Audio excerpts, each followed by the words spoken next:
ಎಲ್ಲರಿಗೂ ನಮಸ್ಕಾರ. Welcome to my channel power of truth. ನಾನು ಇವತ್ತು ದೊಡ್ಡಬಳ್ಳಾಪುರದ ಹತ್ರ ಇರುವ ಸಿಂಗನಾಯಕನ ಹಳ್ಳಿಗೆ ವಿಸಿಟ್ ಮಾಡಿದೆ. ಅಲ್ಲಿ ನನ್ನ ಫ್ರೆಂಡ್ ಅವರ ಕಸಿನ್ ಮನೆ ಇರೋದ್ರಿಂದ ನಾನು ಅಸ್ಟ್ರಾಲಜಿ ಹೇಳೋದ್ರಿಂದ ನನಗೆ ಅವರು ಇನ್ವೈಟ್ ಮಾಡ್ಕೊಂಡಿದ್ರು. ಅವ್ರ ಮನೆಗೆ ಹೋಗಿ ಕೂತಾಗ ಕೆಲವು ಸತ್ಯಗಳನ್ನು ಮತ್ತು ಅಸ್ಟ್ರಾಲಜಿಯನ್ನು ನಾನು ಪ್ರಿಡಿಕ್ಷನ್ ಕೊಟ್ಟೆ. ನಂತರ ಅವರು ತೋಟಕ್ಕೆ ವಿಸಿಟ್ ಮಾಡಿದ್ವಿ. ಆ ತೋಟದಲ್ಲಿ ಚಿಕ್ಕದಾಗಿ ಒಂದು ಗುಡಿ ಮುನೀಶ್ವರ ಸ್ವಾಮಿಗೆ ಮಾಡಿದ್ದಾರೆ.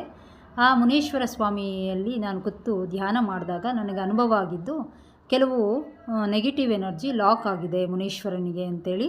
ಅದು ಯಾಕೆ ಅಂತಂತ ಚೆಕ್ ಮಾಡಿಕೊಂಡಾಗ ಅವರೇನು ಮಾಡಿದ್ದಾರೆ, ಅವರ ವಂಶಸ್ಥರು ಯಾರು ತೀರ್ಕೊಂಡಿದ್ದಾರೆ ಅವ್ರನ್ನೆಲ್ಲ ಆ ಕಡೆ ಸುತ್ತು ತೋಟಗಳಲ್ಲಿ ಸಮಾಧಿ ಮಾಡಿದ್ದಾರೆ. ಅವ್ರಿಗೆ ಸದ್ಗತಿ ಅನ್ನೋದು ಸಿಗಲಿಲ್ಲ, ಅಂದರೆ ಸದ್ಗತಿಯಾಗಿ ಹೋಗಿಲ್ಲ, ಅವರು ಅತೃಪ್ತವಾಗಿ ಇನ್ನೂ ಇದ್ದಾರೆ ಅನ್ನೋದು ಅನುಭವಕ್ಕೆ ಬಂತು.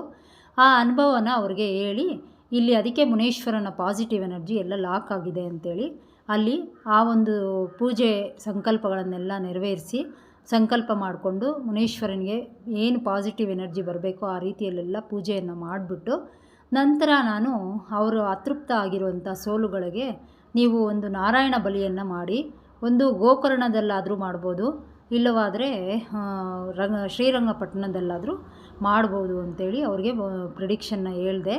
ಅವರು ಆಯಿತು ನಾವು ಮಾಡ್ತೀವಿ ಅಂತ ಹೇಳಿದ್ರು. ಅದಾದ ನಂತರ ನಾನು ಏನು ಮಾಡಬೇಕು ಸಂಕಲ್ಪ ಪೂಜೆಗಳು, ಅಲ್ಲಿ ನಾಗ ಸಹ ವಾಸವಾಗಿದ್ದಾನೆ. ಆ ನಾಗಕ್ಕೆ ಮತ್ತು ಮುನೀಶ್ವರ ಸ್ವಾಮಿಗೆ ಎಲ್ಲರಿಗೂ ಸಂಕಲ್ಪ ಪೂಜೆಯನ್ನು ಮಾಡಿ ಒಂದು ಗ್ರ್ಯಾಟಿಟ್ಯೂಡನ್ನ ಹಾಕಿ ನಾವು ಬಂದ್ವಿ. ಅವ್ರಿಗೆಲ್ಲ ಒಳ್ಳೇದು ಮಾಡು ಅಂತ ಕೇಳಿಕೊಂಡು ನಾನು ಬಂದೆ. ನಂತರ ಅವ್ರದ್ದು ದ್ರಾಕ್ಷಿ ತೋಟ ಇದೆ, ಆ ದ್ರಾಕ್ಷಿ ತೋಟಕ್ಕೆ ವಿಸಿಟ್ ಮಾಡಿದ್ವಿ. ಅದು ನಮಗೆ ತುಂಬ ಖುಷಿ ಕೊಡ್ತು. ಯಾವತ್ತೂ ನಾನು ನೋಡಿರಲಿಲ್ಲ ಒಳಗಡೆ ದ್ರಾಕ್ಷಿ ತೋಟದಲ್ಲಿ. ಒಂದಿನ ಫೋನ್ ಮಾಡ್ತೀನಿ ಬರ್ರಿ, ಹಣ್ಣು ಬಂದಾಗ ಹಾಕ್ರಿ. ಇಲ್ಲೊಂದು ಐತೆ ನೋಡ್ರಿ, ರಜತ್ ಒಂದು ಹಣ್ಣು ಇದು ಮಾಡಿಲ್ಲ, ಜ್ಯೂಸ್ ಮಾಡಿ ಫ್ರಿಜ್ಜಲ್ಲಿ ಇಟ್ಟು ಎಲ್ಲ ಕುಡ್ದವನು. ಇದು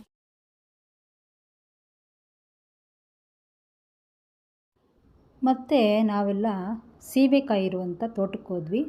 ಅಲ್ಲಿ ಹಣ್ಣಾಗಿರುವಂಥ ಸೀಬೆಕಾಯಿಗಳನ್ನ ನೋಡಿ ಎಲ್ಲನೂ ಬ್ಯಾಗ್ ತೊಗೊಂಡೋಗ್ದಿರ ಇರೋ ಕಾರಣದಿಂದ ಎಲ್ಲನೂ ನಮ್ಮದು ಸೀರೆ ಸೆರಗುಗಳಲ್ಲೇ ಎಲ್ಲ ಕಿತ್ತು ಹಾಕ್ಕೊಳ್ತಾ ಇದ್ವಿ.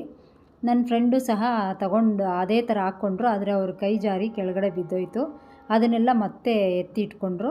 ನಂತರ ನನಗೆ ಯಾವ ರೀತಿ ಅನುಭವ ಬರ್ತಾಯಿತ್ತಂದರೆ, ನಾವು ಚಿಕ್ಕವರಲ್ಲಿ ಇದೇ ಥರ ನಮ್ಮದು ತೋಟದಲ್ಲಿ ಈ ಥರ ಗಿಡಗಳಲ್ಲೇ ಕಿತ್ಕೊಂಡು ತಿಂದಿರುವಂಥ ಅಭ್ಯಾಸ ನನಗೆ. ಅದನ್ನೆಲ್ಲ ನನಗೆ ತುಂಬ ನೆನಪು ಬರ್ತಾಯಿತ್ತು. ನೋಡಿ, ನಾನು ಹೇಳಿದ್ನಲ್ಲ ನನ್ನ ಫ್ರೆಂಡ್ದು ಈ ಥರ ಬಿದ್ದೋದಾಗ ಅವರೆಲ್ಲ ಮತ್ತೆ ಅದನ್ನು ಎತ್ತಿ ಇಟ್ಕೊಂಡ್ರು.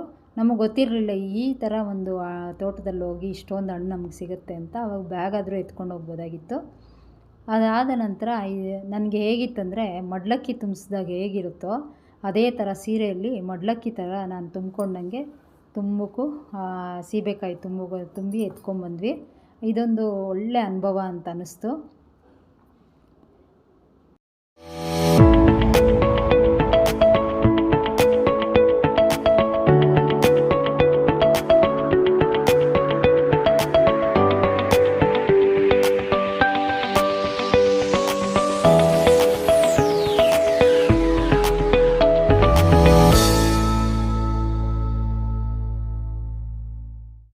ನಂತರ ನಾವು ಮನೆಗೆ ಬರೋಷ್ಟೊತ್ತಿಗೆ ಕತ್ಲಾಗೋಗಿತ್ತು. ಅವ್ರ ಮನೆಗೆ ಬರ್ತಾ ಅವರು ದೀಪ ಎಲ್ಲ ಅಂಟಿಸಿ ದೇವ್ರಿಗೆ ಆರಾಧನೆ ಮಾಡಿದರು. ಆಗ ನಾನು ಅಂದ್ಕೊಂಡೆ ಇವ್ರಿಗೆಲ್ಲ ಒಳ್ಳೇದು ಮಾಡು ಅಂತೇಳಿ ಸಂಕಲ್ಪ ಮಾಡಿ ನಾನು ಮನೆಗೆ ರಿಟರ್ನ್ ಆದೆ.